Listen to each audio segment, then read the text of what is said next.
Bonjour, nous venons de traiter les coefficients multiplicateurs et maintenant nous allons les appliquer sur deux exemples.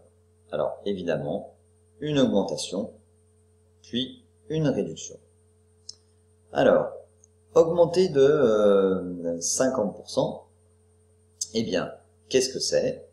C'est multiplié par, eh bien, le coefficient multiplicateur, le coefficient, oh là, qu'est-ce que j'écris? Le coefficient, bon, allez,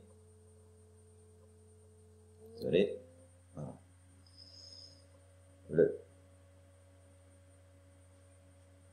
Le coefficient qui est 1 plus 50 sur 100. Alors 1 plus 50 sur 100, c'est pareil que 100 plus 50, 150 sur 100. 150 divisé par 100, ça fait 1,5. Voilà. Alors, si un appartement de 112 000 € augmente de 50% en 15 ans, alors son prix est bien 112 000 multiplié par 1,5. C'est-à-dire, son prix va être de, ben on rajoute la moitié, hein, de 168 000 €.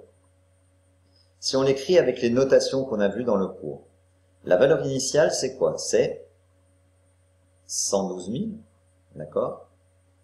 On fait une augmentation de 50%. Ça veut dire qu'on multiplie par 1 plus 50 sur 100. Ça revient aussi à dire que je multiplie par 50%, c'est 0,5, hein, c'est égal à 0,5, donc 1 plus 0,5, c'est 1,5. Je peux aussi dire 100 plus 50, 150, divisé par 100, je décale la virgule de 2, 150, 150, je décale de 2, hop, 1,5. Et là, je trouve la valeur finale qui est égale à 1,5 multiplié par 112 000, c'est égal à 168 000. D'accord? Euros. Voilà. Alors, évidemment, tout ça, c'est pour bien te montrer le lien avec le cours et les formules qu'on vient de voir. Hein, qu'est-ce qu'il faut prendre pour valeur initiale? Qu'est-ce qu'il faut prendre pour valeur finale? Tu peux vérifier d'ailleurs avec la dernière formule, qui est valeur finale divisée par valeur initiale. Alors la valeur finale, admettons qu'on te donne la valeur finale et la valeur initiale et qu'on te dise « Oh, quel est le pourcentage d'augmentation ou de réduction ?» Alors, valeur finale, c'est 168 000, hein, divisé par 112 000. Tu peux le faire sur ta calculatrice pour vérifier, mais tu sais déjà ce que ça va faire. 1,5. 1,5, tu dois reconnaître que 1,5, comme c'est plus grand que 1, c'est une augmentation. Et puis, ensuite, tu enlèves le 1 là. C'est-à-dire que, en fait, tu fais moins 1 et tu multiplies par 100. 1,5 moins 1, ça fait 0,5, d'accord? C'est comme si on enlevait le 1. C'est pas bien de dire j'enlève le 1, parce que c'est pas vraiment ça. Hein. Je fais moins 1. Et puis après, je multiplie par 100. 0,5 multiplié par 100, ça fait bien 50. On retrouve bien le 50 du 50%. Ou encore, tu peux te dire que quand tu obtiens 0,5, c'est égal à 50%. 50 divisé par 100. Ou encore, ça on a le droit de l'écrire, c'est 50%. Voilà, 50%, c'est égal à 0,5, c'est égal à 50 sur 100. Voilà. Voyons voir avec la diminution maintenant. Diminuer de 25%. Eh bien, c'est multiplié par le coefficient.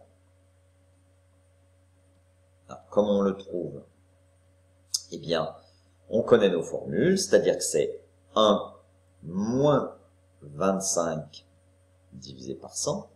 D'accord? Moi, j'aime bien mettre au même dénominateur parce que on peut faire 2 têtes. Donc 2 têtes, ça me donne quoi? Ça me donne 100 moins 25. 100 moins 25, ça c'est facile, 75, divisé par 100. Donc ça fait 0,75. Eh bien, si le jour des soldes, je vois une paire de chaussures, de ce que tu veux, hein, des baskets, des chaussures qui te plaisent, à 93 €, et qu'on me dit, il y a une réduction de 25 €, de 25%, pardon. Eh bien, à ce moment-là, son prix va devenir 93, d'accord?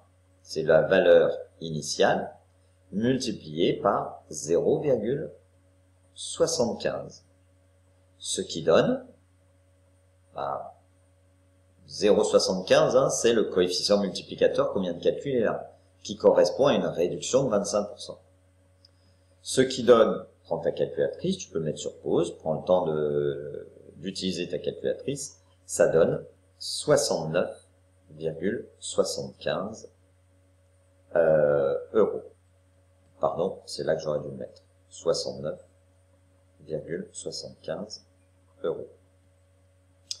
Alors, dans ces opérations, quelle est ma valeur initiale? La valeur initiale, c'est 93. D'accord? Ça diminue de 25%. Donc, je multiplie par 1 moins 25 sur 100. 1 moins 25 sur 100, c'est pareil que 0,75. Encore une fois, je peux faire 1 moins 0,25 ou encore 100 moins 25. 100 moins 25, 75 divisé par 100, 0,75.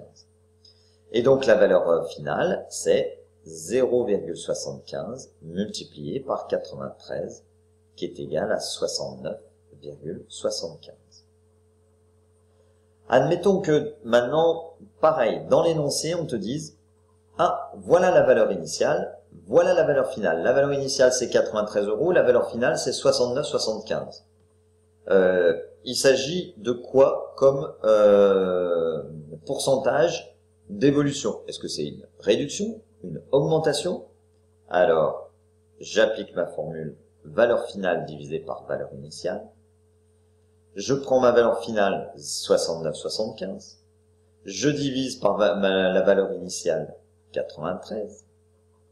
69,75 divisé par 93, eh bien tu vas trouver avec la calculatrice exactement 0,75.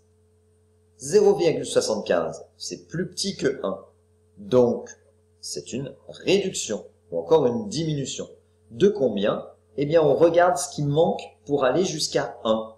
Ou encore, tu multiplies par 100, c'est-à-dire ça te fait 75, et tu regardes ce qui te manque pour aller jusqu'à 100. Il manque 25. Donc, c'est 25% de réduction. Ou encore, 0,25. Oula, pardon. 0,25 ou encore 25 sur 100 de réduction. Voilà. Reste plus qu'à tourner ta formule dans tous les sens et puis surtout t'entraîner sur des exercices, tu vas voir. Ça va aller tout seul. Allez, bon courage et à bientôt.